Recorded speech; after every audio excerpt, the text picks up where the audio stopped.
Wala tayong pakialam sa daigdig ng mga patay. Wala rin pakialam ang mga patay sa daigdig ng mga buhay. Kaya nga pinaghiwala yan eh. Pakinggan nyo sa isang talata ng Ecclesiastes 9:5. Basa.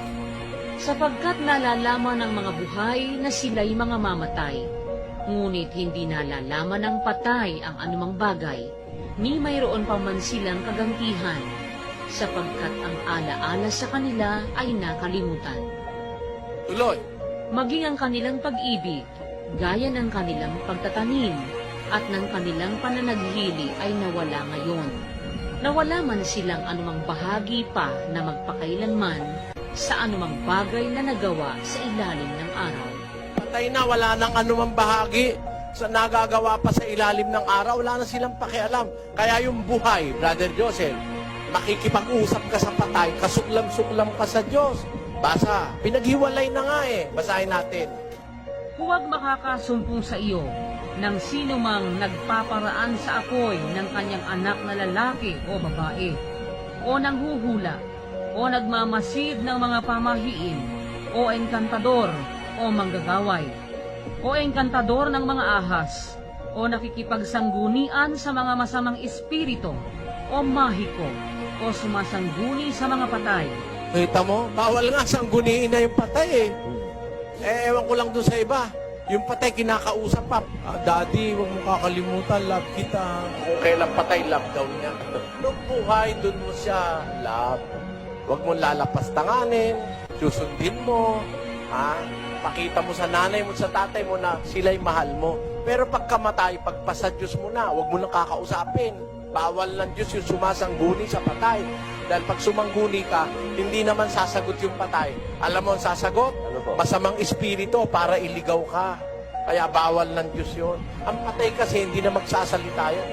Hindi na yan magpaparamdam. Sabi iba, nagpaparamdam daw ikatlong araw. Masamang espiritu yun, di yun ang tatay mo. Ang katunayan, natatakot yung iba, di ba? Ayaw umuwi sa bahay on the third day. Eh kung talagang tatay mo yun, di abangan mo, di itali mo. Huwag mo nang paalisin. Tatay mo pala yun eh. Masamang espiritu yun eh. Yan dapat yung maintindihan. Kaya, alam nyo, marami tayong paniniwala. Kaya natin napaniwalaan, wala tayong malay sa Biblia. Basahin natin ng Hope. Kung paanong ang ulap ay napapawi at nawawala, gayon siyang bumababa sa libingan ay hindi naaahon pa. Siya'y hindi na babalik pa sa kanyang bahay.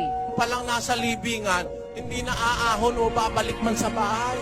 Eh, nagpapamisa, nagpapadasal, 40 araw, 40 gabi para bumalik sa bahay. Eh, hindi naman talaga babalik yun eh. Kaya nga ayaw ng Diyos ang taong buhay sasangguni sa patay. Kasi inihiwalay niya na nga yung patay sa buhay. Ang patay, nasa kamay na ng Diyos. Dosages ng Hope. Basa. Nasa kamay niya ang kaluluwa ng bawat bagay na may buhay. Ayun, nasa kamay na ng Diyos yung pagpasa Diyos mo na huwag mo nang ipapanalangin. Huwag mo na rin aalayan ng kandila. Bakit? Nasa kamay na ng Diyos. Kaya mo na ron, mas alam ng Diyos ang gagawin niya kaysa sa'yo. Tama? Tama po. Naku, tayo nililigaw lang. Kaya yung natatakot, babalik daw ikatlong araw, eh yung masasamang espiritu, nakita, tatakot ka, tatakutin ka nga. Makakaamoy ka ng kandila, mga bulaklak, tuyo.